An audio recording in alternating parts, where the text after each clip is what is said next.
Well, I guess it's safe to say that after Alone at Sea, we've now kind of entered the Jasper saga, more or less.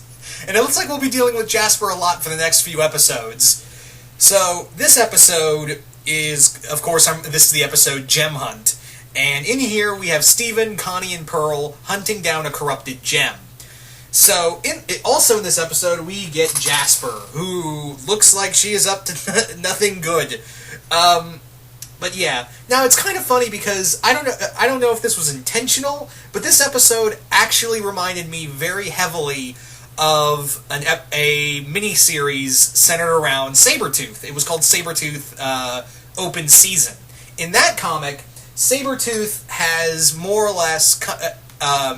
well, let me back up to set the plot for that story.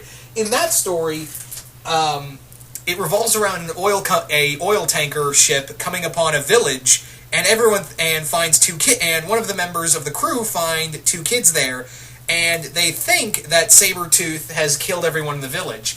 Instead, it's really Sabretooth is using these kids as bait to draw out the real killer, which is a Wendigo.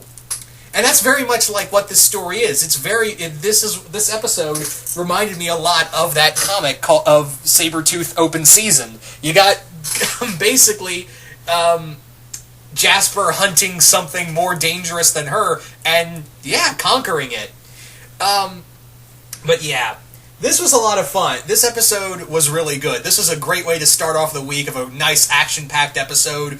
We get more of Jasper and seeing of how insane she's becoming, more or less. I also loved Connie's comment when she's like, "Society's on the verge. I need to find a way to restart society when it collapses." And Steven just goes, "Yeah, I guess Earth would be messed up after Homeworld invades it." And she's like, "Homeworld? We're destroying ourselves now." To which I respond with, well, she's not wrong. Oh, man. But yeah. Now, the other thing is that what I like about this is that Pearl is trusting Steven and Connie more and more. She's trusting them as her students, and she knows that they are capable of, so much. They are capable of so much potential, and they're clearly, training harder and harder. The other major thing is that Connie is starting to learn, open battle experience, I'm not ready for that yet. Even Pearl says, "You're not ready, and the moment you need me, come and get me. I will be there in a heartbeat. I will be there to I'll be there." And Connie, of course, thinking, "Oh, I can totally fight this. I fought gem mutants before. I've taken on seagulls. I can't take on a corrupted gem." Yeah, which, by the way, I can't wait for this corrupted gem to look like a Pokemon. No, this thing looks like a Pokemon, and you know it. And of course, Jasper's Pokemon Go skills have increased tenfold. The big question is, what is she gonna do with those gems?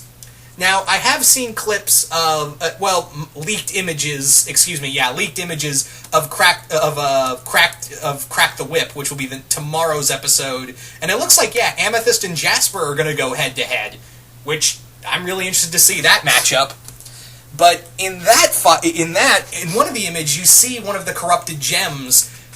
Jasper's riding it. Yeah, Jasper is riding it, and it does make me wonder, what are you going to do with those corrupted gems other than ride them?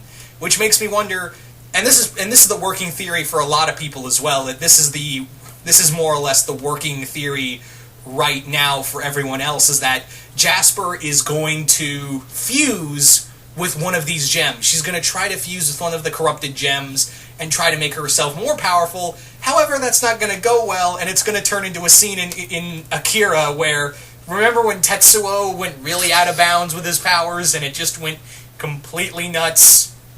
You guys remember that? That's how I feel like that's what's going to happen here in this episode. It's going to go completely, utterly insane when Jasper, I think, is just going to have a mental breakdown and just completely try to fuse with one of these corrupted gems, and in turn corrupt herself in the process. So, man, there's a scary thought right there. There is a terrifying thought. Anyway, yeah, it's always fun to see Connie and Steven hang out. It was fun to see them kind of hang out As always, and I've said this before when I was doing the review on Geeky Gentleman with the real Manos, when I was talking with the real Manos in this in the last time we talked about Stephen and Connie in Beach City Drift, and it's very relevant here. Stephen and Connie are probably one of the best written relationships I've seen in a long time. Yeah, they beat, Stephen and Connie beat out any kind of relationship we've seen on the CW by a long shot. Felicity. Yeah. Because they're written like, even though, and I've said this before, even though they've never kissed once, they already act like a married couple. And it's beautiful to see that in this show, that, we have these two kids, a 14-year-old and a 12-and-a-half-year-old, act more mature than half the cast of any show on the CW. Seriously, Rebecca Sugar, you just need to have a PowerPoint with Mark Guggenheim and the creative teams behind Flash and Arrow and every other CW show, and just be like, this is how you write couples. You can have drama, but still have them be good people, and sane people, and not stupid people. Yeah. But yeah, this looks, this is a great setup, and I guess you could, it also begs the question, how far did Lapis hit Jasper? Seriously, they even said they were in the Great White North, so I guess they were in Alaska. Yeah, they were in Alaska, and man, how far Lapis really just one-punch manned Jasper half across the U.S., half across the continent, and into Alaska. Either that or she punched her far away, and Jasper's just been going that way in a small amount of time, and she's just been booking it. I don't know. But yeah, either way, that is some incredible stamina either way. And again, I'm very curious to see, because it's starting to look like Jasper may not get a redemption arc. It's starting to look, who knows, maybe she will. We've been hearing a lot of things like Jasper's a very complicated character. She's not like with Peridot and Lapis where they've accepted being here. Jasper is she's a very dedicated soldier. It's very much like with what Peridot said about what Amethyst was supposed to be. She's this huge, loyal soldier. So her loyalties to Homeworld may come into play, especially in Crack the Whip, when her and Amethyst face off. Apparently, yeah, Amethyst was supposed to be what Jasper is. So I'm really excited to see that face-off go down, and something tells me it's not gonna be the best. It's not gonna be the best of times for Amethyst when they go head to head. I think she's gonna have a bad time. But yeah, and of course you also have to look at, Homeworld is still looking for Jasper, and yeah, who knows? Maybe Jasper could get a redemption arc, but it's starting to not look like that.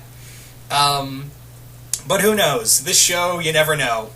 So you guys tell me, what did you guys think of this episode? Did you guys like it? Did you guys hate it? Where do you think Jasper's story is going from here? And yeah, what do you think she's going to do with those corrupted gems? You think she's going to fuse with them? Who knows? Anyway, once again, hope you all enjoyed this, and I will see you guys later.